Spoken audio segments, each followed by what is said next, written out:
Vamos lá. As pessoas ficam idealizando o passado e a belicidade. A belicidade não. Perdão, acabo de assassinar o português. A belíssima arquitetura neoclássica, tal, as proporções e tudo mais. Oh, nós deveríamos voltar a essa arquitetura, pá, pá, pá. Não, nós não vamos voltar a essa arquitetura e eu vou explicar para você o porquê nós não vamos. Vai surgir uma nova arquitetura mais bonita. Pelo seguinte, aquela arquitetura era mantida com uma mão de obra barata que trabalhava, mantinha a beleza de tudo aquilo. Essa mão de obra é inexistente, tá certo? Hoje nós temos tecnologias que fazem as coisas, tal, guindastes. Naquela época já tinha, só que era a mão, a vapor, a manivela, o movimento da água, era mais complexo as construções. Já hoje é muito simples você fazer uma construção. Não, mas então já que é mais simples, por que nós não adotamos aquele tipo de construção e tudo mais? Pela praticidade, nós estamos em um período de, como que eu posso dizer, recriando a sociedade. Então, quando você recria a sociedade, você reinicia lá do início. Você pega o período medievo, era tudo plano, reto e construtivista. Não era rebuscado. Como que passa a ser rebuscado? Século XIX. Começa as releituras dos prédios antigos, pagãos, abandonados, e tarará, tarará, e começa a rebuscar novamente. Então por que que isso parou-se de ser utilizado? Porque não era mais viável. Hoje se tornaria viável por conta dos avanços tecnológicos que nós temos, que já havia no período, mas que era para poucos. Então muitos daqueles palácios que você vê na Europa foi construído usando guindastes, tudo, mas era a vapor e outras ferramentas, lastros, cabos e tudo mais. A tecnologia de movimentar pedra é milenar, tá certo? Tudo isso. Só que era um custo muito elevado. O que que muda? O século XIX, o século das luzes, que não tem nada de luzes, ele cria a desigualdade. Então, o medievo, o nome já fala, medievo, todos tinham uma vida mediana. Eu tenho alguns vídeos a respeito do período medievo aqui, procurem no canal. O neoclássico é belíssimo e tudo mais, tá belo, tal, mas ele não cumpre um propósito porque você gasta muitos recursos em algo que não só traz a beleza estética e o conforto arquitetônico, mas aquilo vai ter que ter alguém mantendo constantemente aquilo de tempos em tempos. E cada vez a mão de obra está se tornando mais escassa, principalmente agora que o Ocidente está envelhecendo, não está tendo filhos e tudo mais. Então adotou-se novamente a arquitetura medieval, que nada mais é do que a linha plana. É isso que é a arquitetura moderna, só que as pessoas desvirtuaram ela a um ponto de fazer portas de 21 metros de tamanho, de acordo com o ego do dono da casa. Entendeu? Então eu acredito que o mundo inteiro vai adotar agora a arquitetura brutalista. Essa vai ser o próximo nível de arquitetura, porque as pessoas não souberam usufruir da arquitetura moderna como ela deveria ser. Como ela deveria ser. Gramado. Gramado, as pessoas falam que é lindo, é tudo arquitetura moderna, com uma misturinha de uma arquitetura austríaca ou nórdica, mas é tudo moderna. Nós poderíamos estar construindo daquela maneira, as pessoas poderiam, mas as pessoas não têm senso de bom gosto e de realidade, entendeu? Então isso vai ser mais cedo ou mais tarde tirado delas. Só que você pode falar para mim, não, você é louco. Não, não é louco. A sociedade move-se dessa maneira. Nós estamos recivilizando esse país. Então, vai ter que, como que eu posso dizer? Tem regiões desse país que já vai poder adotar a arquitetura tradicional novamente, mas vai por fim acabar sendo inviável, tá entendendo? Cada vez vai ser mais a busca pelo novo e pelo simples do que pelo velho. Então as coisas velhas vão acabar caindo em desuso. Isso é meio triste, porque os objetos mais antigos ele tende a uma idolatria para manter, para conservar. E hoje nós já temos tecnologia de copiar esses materiais em novo estado. Então, por exemplo, assim, antes se você quisesse uma estátua de Michelangelo, você jamais tinha que entrar na casa de leilão tal, só o creme de la creme. Hoje há empresas que esculpem a mesma estátua, no mesmo material, no mesmo mármore, por 1/10 do preço, com impressoras 3D e os que esculpem através de água e tal, e fica com os traços do Michelangelo, entendeu?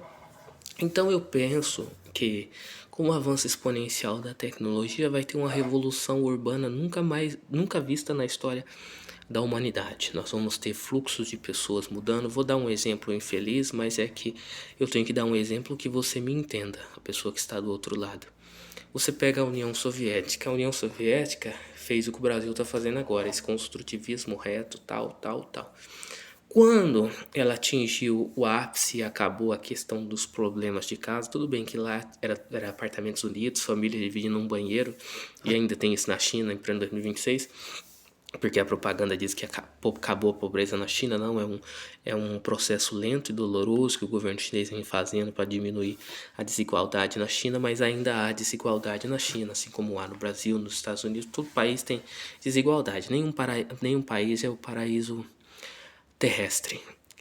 Nós acabamos percebendo no ser humano que tudo aqui é passageiro, como diria Cristo. Então não ajuntais tesouros que o tempo é a traça de comer, nem que a ferrugem consome, assim por diante. É isso que está a virtude da construção. Você tem que ser virtuoso na construção da sua casa, ou você se torna escravo da sua casa. Entendeu? Então os materiais têm que envelhecer com dignidade. Você não tem que se preocupar com o estado da sua casa, você tem que construí-la e esquecer da construção. Ela tem que ser feita para durar. Mas as pessoas atualmente constroem as suas casas pensando entre essas beleza estética que não há, e pensando no status sociais, no status social. Só quando você constrói algo muito grande, para manter algo muito grande é um custo demasiadamente grande. É assim que funciona a situação. Mas infelizmente a maioria das pessoas não pensam ao longo prazo. Tá certo? Não é uma lamentação da minha parte, nada disso, porque se eu estou errado, eu sempre tendo a reconsiderar. Por exemplo, eu achava horroroso a arquitetura brutalista, até descobrir o que estava por detrás da arquitetura brutalista, a virtude cristã e tudo mais que está por detrás daquilo. Agora está surgindo movimentos de católicos, tradicionalistas, entre aspas, que pregam a volta dessa arquitetura. É inviável a volta nesse momento. Ela voltará, tá certo? Aos poucos vai voltar, principalmente nas cidades que já atingiram o seu ápice de estagnação de construção, como São Paulo, tal, alguns bairros. Eles vão sofrer retrofits, eles se tornaram mais belos e tudo mais, mas é um processo lento, tá certo? E gradual. Então, com o passar do tempo, o Brasil vai acabar chegando no tipo estilo nórdico, Noruega. Se nós fizermos tudo correto, se não tiver outra evolução, outro impeachment, outro caudilho. Mas a história do Brasil sempre mostra que há. Então nós temos que nos preocupar com a nossa família, com o futuro da nossa família, onde nós iremos viver, como aquele local vai estar daqui 40 anos, a nossa renda, e se o país acontecer isso ou aquilo. Nós não temos que estar preocupados na política, porque mais cedo ou mais tarde, se for da vontade da elite vigente, ela derruba todo mundo e reinicia o jogo. Sempre foi assim, para que tudo continue da mesma maneira, entendeu? Então você é a janela de Overton. Quanto mais você puxa para um lado, mais a sociedade vai para o outro. É por isso que nós vemos essas propagandas de não sei o que, de sexo, de ilimile, de tudo isso daí. Por quê? Para gerar repulsa na sociedade, para que surja uma outra sociedade que persiga e expurgue aquilo. Então é tudo, como que eu posso dizer, é tudo ligeiramente calculado.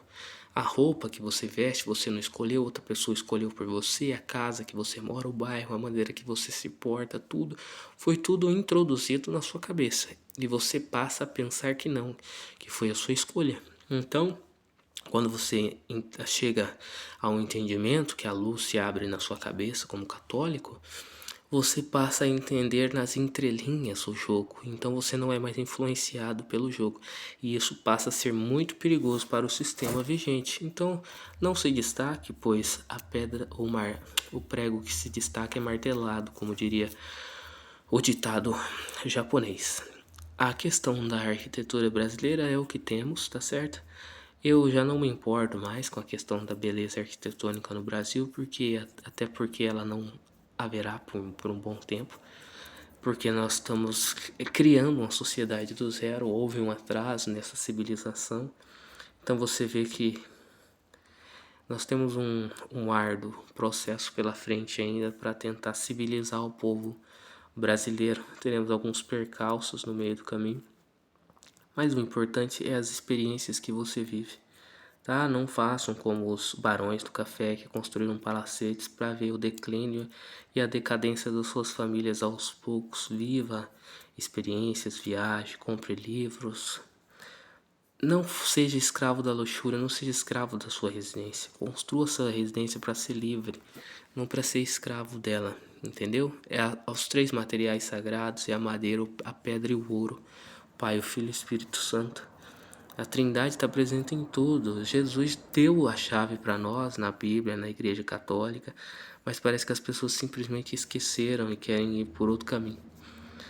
Eu acredito que todas essas reflexões tenham sido úteis para você de alguma maneira. Se foi, se você gostaria de dar algum palpite, deixe nos comentários, tá certo? Dê seu like, se inscreva no canal e indique para os amigos.